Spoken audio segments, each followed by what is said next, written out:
নমস্কার বন্ধুরা, the Bong info চ্যানেলে আপনাদের সকলকে স্বাগত। আজ আমরা এসে পৌঁছেছি তাওয়াং শহর থেকে 25 কিলোমিটার দূরে, সমুদ্রপৃষ্ঠ থেকে প্রায় 10,000 ফিট উপরে অবস্থিত যশবন্তগড় ওয়ার মেমোরিয়ালে। এই যশবন্তগড় ওয়ার মেমোরিয়াল আসলে ভারতীয় সেনায় কর্মরত রাইফেলম্যান যশবন্ত সিং রাওয়াত এর প্রতি ভালোবাসা এবং সম্মান প্রদর্শনের উদ্দেশ্যে তৈরি একটি মিউজিয়াম বিশেষ। এখানে রাইফেলম্যান যশবন্ত সিং রাওয়াত এর একটি পূর্ণাবয়ব মূর্তি রয়েছে। তাছাড়া এই মিউজিয়ামের মধ্যে তার ব্যবহার করা, চাকরি জীবনে ব্যবহার করা বিভিন্ন ধরনের জিনিসপত্র রয়েছে। এখন প্রশ্ন হচ্ছে, কে এই যশবন্ত সিং রাওয়াত? আসলে যশবন্ত সিং রাওয়াত ছিলেন ভারতীয় সেনার গারোয়াল রাইফেলসে কর্মরত একজন রাইফেলম্যান। 1962 সালের ইন্দো চায়না যুদ্ধের সময় যখন নুরানাং পয়েন্টে চীনা সেনারা আক্রমণ করে, তখন ভারতীয় সেনারা পিছু হটতে বাধ্য হয়। কিন্তু রাইফেলম্যান যশবন্ত সিং রাওয়াত তার 2 জন সহযোগীকে নিয়ে 3 দিন ধরে এই যুদ্ধ চালিয়ে যান এবং 3 দিনে তিনি প্রায় 300 জন চৈনিক সেনার প্রাণ নেন। তাদের এই যুদ্ধে সহযোগিতা করেন স্থানীয় 2 জন মনপা আদিবাসী মেয়ে শিলা এবং নুরা। যাই হোক, যুদ্ধের শেষে যশবন্ত সিং রাওয়াত এর 2 জন সহযোগীর মৃত্যু হয়। শিলা মারা যায়।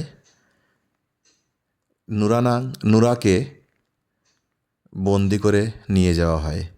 কিন্তু রাইফেলম্যান যশবন্ত সিং রাওয়াত এর শেষ পরিণতি কী হয়েছিল সেটা নিয়ে দ্বিমত রয়েছে। অনেকে বলেন যে পরাজয়ের ভয়ে তিনি নিজের রাইফেল থেকে গুলি করে নিজের প্রাণ কেড়ে নেন। আবার অনেকে বলেন যে না, চাইনিজ সেনারাই তার মুণ্ডুচ্ছেদ করে তাকে হত্যা করে।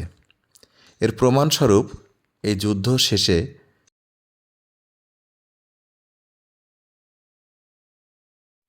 চাইনিজ সেনার পক্ষ থেকে যশবন্ত সিং রাওয়াত এর নামে একটি ছেদনকৃত মুন্ড ফেরত দেওয়া হয়, যেটা পরবর্তীতে তার কফিনবন্দি করে তার বাড়ি উত্তরাখণ্ডে পাঠিয়ে দেওয়া হয় ভারতীয় সেনার পক্ষ থেকে।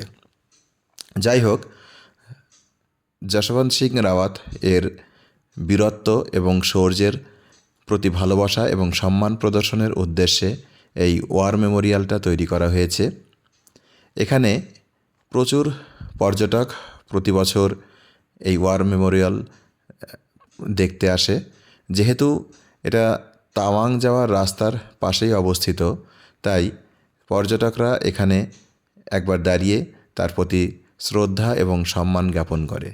এই যশবন্ত সিং রাওয়াত ওয়ার মেমোরিয়ালের পাশেই সেনাবাহিনীর একটি ক্যান্টিন রয়েছে, যে ক্যান্টিন থেকে খুব সুলভ মূল্যে চা, কফি, স্ন্যাক্স এবং লাঞ্চ পর্যন্ত পাওয়া যায়। তাছাড়া এই সেনা ক্যান্টিনে জল একেবারেই ফ্রি, কোনো অর্থ প্রদান করতে হয় না। সেনা ক্যান্টিনে খাবারের সাথে সাথে বিভিন্ন ধরনের খেলনা সামগ্রী, জামা কাপড়, শীতের পোশাক ইত্যাদিও কিন্তু খুব সুলভ মূল্যে পাওয়া যায়। আপনারা যদি কখনও অরুণাচল ঘুরতে যান তাহলে অবশ্যই ভিজিট করবেন এই যশবন্তগড় ওয়ার মেমোরিয়ালে। এখানে যশবন্তগড়ের বীরত্বের কাহিনী তো অবশ্যই জানতে পারবেন, সাথে সেনার ক্যান্টিন থেকে সুলভ মূল্যে খাওয়া এবং কেনাকাটার বন্দোবস্ত তো রয়েছেই। আমাদের অরুণাচল ট্যুরের আরও সুন্দর সুন্দর ভিডিও পেতে, তথ্য পেতে আপনারা আমাদের সঙ্গে থাকুন। আর এই ভিডিওটি কেমন লাগলো সেটা কিন্তু জানাতে একদমই ভুলবেন না। কমেন্ট বক্সে জানান আপনাদের এই ভিডিওটি কেমন লাগলো। তাছাড়া আপনাদের যদি কোনো প্রশ্ন থাকে সেটাও কমেন্ট বক্সে বা মেসেঞ্জারে আমাদেরকে জানাতে পারেন। আমরা অবশ্যই যথাসাধ্য চেষ্টা করব আপনাদেরকে সঠিকভাবে গাইড করার বা সঠিকভাবে তথ্য দেবার।